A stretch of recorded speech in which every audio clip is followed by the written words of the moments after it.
Hari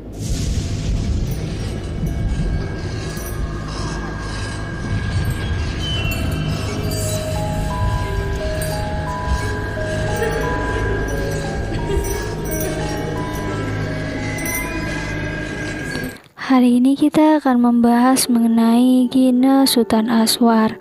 Gina Sultan Aswar adalah seorang mahasiswi Indonesia yang menjadi korban penghilangan nyawa yang sempat menghebohkan tidak hanya di Indonesia saja, melainkan juga di dunia.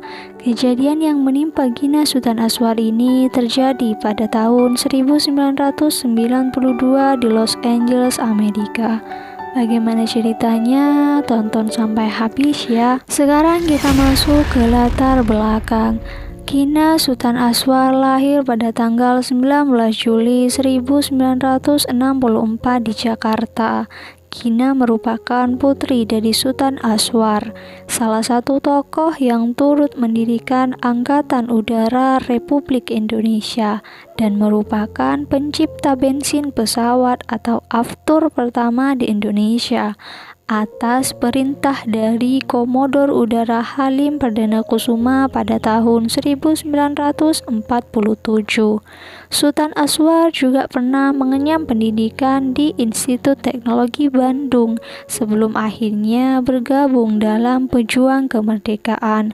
Beliau juga pernah menjadi anggota Hakim Mahkamah Militer Luar Biasa atau Mahbilub. Kemudian diangkat menjadi MPR DPR RI fraksi APRI tahun 1966 hingga 1976. Sedangkan ibunya bernama Ida Sultan Aswar. Setelah tamat sekolah, Gina bercita-cita ingin melanjutkan pendidikannya atau kuliahnya di luar negeri. Dimulai dari keinginannya itu, akhirnya Gina berhasil berkuliah di salah satu universitas di Amerika dan tinggal di sana. Di sana Gina tidak sendirian, banyak teman-teman yang berasal dari Indonesia juga, baik yang ingin berkuliah maupun yang merintis bisnis di sana. Salah satunya adalah Harnoko Dewantoro atau Oki. Oki lahir pada tanggal 3 November 1964. Oki dari keluarga yang terkemuka di Indonesia. Ayahnya bernama Hendarno Hendarmin, seorang pejabat di Bank Indonesia, dan ibunya bernama Sekartini Hanjaya yang bekerja di Bank Bumidaya. Oki berasal dari keluarga yang broken home karena ayah dan ibunya sudah lama bercerai. Setelah beranjak dewasa, Oki dan pacarnya datang ke Amerika Serikat dengan visa pelajar pada akhir 1980-an. Awalnya mereka menetap di Kansas, tempat ia bersekolah. Setelah lulus, Oki sempat pindah ke Pennsylvania sebelum tiba di Los Angeles. Pasangan itu tinggal di berbagai wilayah kota, termasuk North Hill, North Track, dan juga Westwood serta Lake Forest di dekatnya. Kronologi kejadian. Harnoko Dewantoro alias Oki memang dikenal dengan gaya hidup yang mewah dan berpenampilan necis selama tinggal di Los Angeles. Tapi tak disangka ia memiliki sifat temperamen yang luar biasa. Sampai akhirnya suatu hari dia menjelma menjadi monster yang sangat mengerikan. Pada tahun 1990-an, Oki mendirikan usaha laundry di kawasan Woodland Hill dengan modal sekitar $110.000. Uang itu merupakan pemberian pacarnya yang bernama Rulianti atau Ipung. Lalu pada Maret 1991, Oki menjual bisnis laundry kepada Suresh Mikandani dengan harga $100.000. Suresh membayar uang muka sekitar $20.000, sisanya akan dicicil selama 5 tahun dengan bunga 10% per tahunnya. Namun 5 bulan berjalan, Suresh tak kunjung membayar cicilan dan selalu mengaku tak punya uang. Oki yang habis kesabarannya itu mengajak adiknya bernama Eri menggunakan mobil BMW menemui Suresh pada tanggal 19 Agustus 1991. Saat itu Oki membawa sepucuk pistol revolver yang dibeli atas nama Eri. Suresh bukannya menjanjikan untuk membayar cicilan utangnya, tapi malah akan mengembalikan bisnis laundry kepada Oki. Oki naik pitam, ia langsung meraih pistol dari balik bajunya dan menembak dada Suresh dari jarak dekat di dalam mobil. Oki langsung membawa Suresh dan juga sempat membeli box besar. Di rumahnya, Oki memotong Suresh lalu semuanya dibungkus plastik berlapis-lapis dengan diikat dengan lakban. Jasad Suresh sempat disembunyikan di gudang di kawasan San Fernando dan beberapa gudang lainnya, sebelum akhirnya disimpan di gudang U-Haul Northridge. Selanjutnya adalah Gina Sultan Aswar yang diketahui merupakan temannya sendiri. Sebelum Gina datang ke Amerika, Oki lah yang sering membujuk Gina untuk segera datang ke Amerika. Selain memang menjadi mahasiswi, Gina juga berbisnis dengan Oki. Saat itu Gina datang dengan membawa Weissel atau bank draft sebesar 200.000 US dollar untuk tambahan bisnis real estate-nya. Gina meminjam uang sekitar 20.000 dari Oki dan juga 15.000 US dollar dari Eri. Tapi kenyataannya bisnis real estate tak berjalan, sementara uang yang dipinjamkan Oki juga tak kunjung dikembalikan Gina. Apalagi Gina itu malah pergi liburan ke Paris atau Prancis selama beberapa waktu lamanya. Sepulang liburan, Gina dijemput Oki dengan mobil BMW-nya di Bandara LA pada tanggal 2 November 1992. Di tengah jalan, Oki sempat membeli minuman haram dan juga kokain. Lalu mereka menuju rumah sewaan Oki di Brentwood. Sambil mencicipi minuman haram itu, Oki dan juga Gina terlibat pembicaraan soal uang yang dipinjamkan itu. Gina justru mengatakan berniat membatalkan bisnis real estate dan akan mengembalikan uang Oki setelah mendapat kiriman dari Indonesia. Hati Oki bergemuruh emosi, tapi hal itu tak ditunjukkan kepada Gina.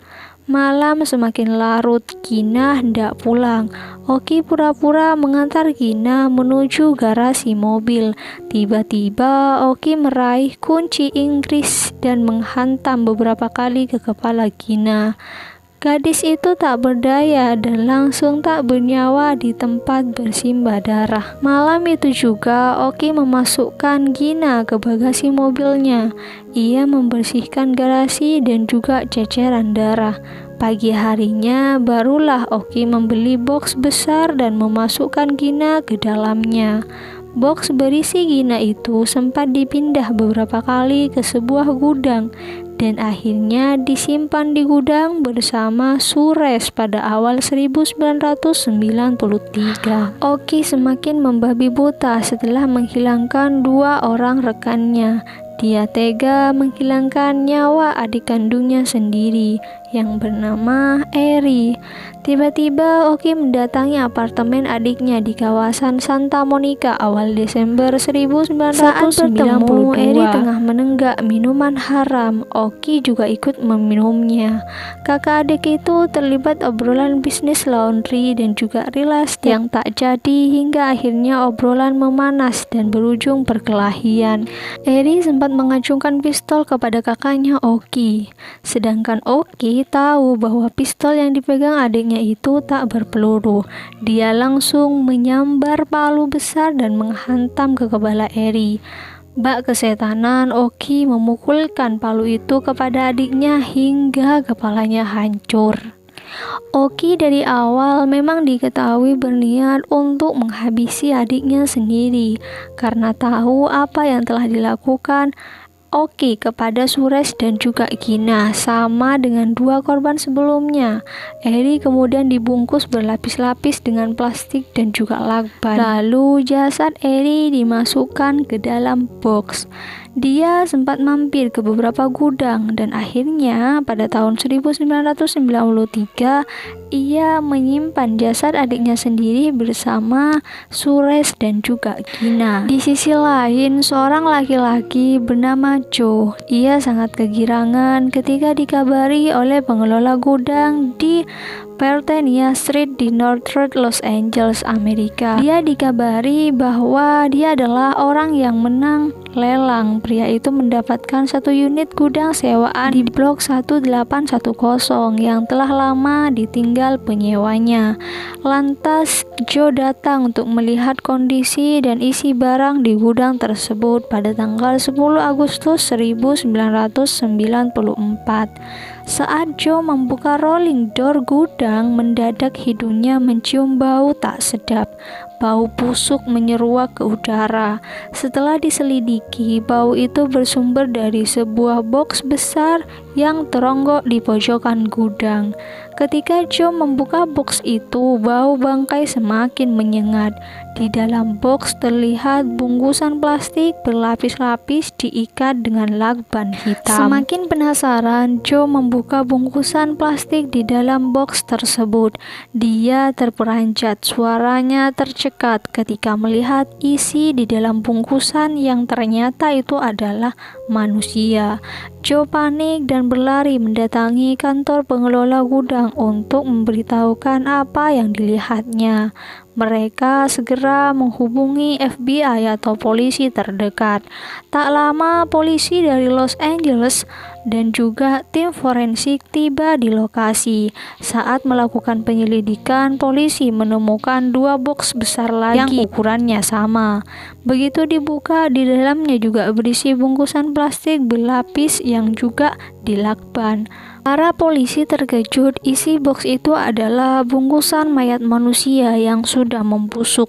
Jadi di dalam gudang itu tersimpan 3 mayat manusia. Polisi menduga ketiganya merupakan korban penghilangan nyawa karena kondisi tubuh ketiga mayat itu sudah rusak. Mayat-mayat itu sengaja disimpan di gudang agar tidak terlacak. Awalnya polisi Los Angeles kesulitan mengidentifikasi ketiga orang itu, tapi polisi mendapatkan petunjuk dari pengelola gudang berupa 2 cari kertas berupa cek yang digunakan untuk membayar sewa unit gudang tersebut. Kedua cek itu diterbitkan di Bank Indonesia, yaitu Bank Bumidaya atas nama Sekartini yang beralamat di Jakarta. 1 unit gudang yang terdapat 3 orang mayat itu disewa 2 kali, yakni pada tanggal 13 sampai 31 Desember 1991 atas nama Triharto Darmawan, dan juga pada tanggal 11 Februari hingga 12 April 1992 atas nama Syamir Tawakal. Polisi mendapat laporan bahwa sebelumnya Triharto Darmawan alias Eri telah dilaporkan hilang oleh keluarganya. Polisi Los Angeles melacak kemudian mengetahui bahwa Eri mempunyai kakak bernama Harnoko Dewantoro alias Oki yang juga tinggal di kawasan Los Angeles. 1 bulan kemudian, tim forensik akhirnya berhasil mengungkap identitas ketiga mayat yang ditemukan di dalam gudang sewaan itu. Mereka adalah Suresh Gobin Mukhandani, Gina Sultan Aswar, dan juga Triharto Darmawan. Korban terakhir inilah yang ternyata disebut namanya tercantum sebagai penyewa gudang dan juga adik Oki. Polisi berusaha mencari keberadaan Oki. Media lokal di Los Angeles menyebut namanya Harnoko Dewantoro. Para detektif menanyai sejumlah rekan dan kolega Oki di Los Angeles. Mereka mengaku melihat terakhir kali Oki pada Februari 1993. Polisi menduga saat itu Oki telah meninggalkan Los Angeles menuju Indonesia. Polisi juga mencurigai Oki bepergian menggunakan identitas palsu. Hal itu semakin memperkuat keyakinan polisi bahwa Oki terkait erat dengan ketiga mayat yang ditemukan di gudang penyimpanan barang itu. FBI menghubungi Interpol yang kemudian Interpol melanjutkan kontak dengan Mabes Polri di Jakarta. FBI mengirim 2 detektifnya, yaitu Ted Bell dan juga Ed Ramirez. Mereka berdua berangkat menuju Jakarta untuk melakukan penyelidikan bersama tim Mabes Polri yang dipimpin Goris Mer. Semua bukti yang ditemukan oleh FBI termasuk cek Bank Bumidaya dan juga paspor palsu yang digunakan Oki diberikan kepada tim Polri. Tim Goris Mer lalu melacak keberadaan Oki hingga akhirnya Oki diringkus polisi di saat bercengkrama dengan keluarga di Jakarta pada tanggal 3 Januari 1995. Oki langsung digelandang ke Mabes Polri untuk diinterogasi. Awalnya Oki dituduh atas pemalsuan identitas saja dan pembuatan paspor palsu saat masuk ke Indonesia. Saat diinterogasi selanjutnya baru mengarah pada soal kasus penghilangan nyawa atas nama Suresh, Gina, dan adiknya sendiri. Penangkapan Oki saat itu menggemparkan masyarakat Indonesia dan menjadi tagline atau berita utama di semua media di Indonesia, khususnya di Los Angeles. Kepada polisi, Oki mengakui telah menghilangkan ketiga orang itu. Ia menyewa gudang dengan nama adiknya sendiri, Eri, dan juga nama palsu Syamir Tawakal agar tak terlacak. Ia juga meminta ibunya mengirimkan cek sebanyak 2 kali untuk biaya sewa gudang tersebut. Ibunya sama sekali tak tahu cek-cek itu digunakan untuk sewa gudang dan menyimpan mayat. Apalagi salah satu mayat itu adalah anaknya sendiri. Pengakuan Oki kepada tim polisi selalu berubah-ubah. Awalnya Oki mengaku yang membunuh Suresh Mikandani adalah adiknya sendiri.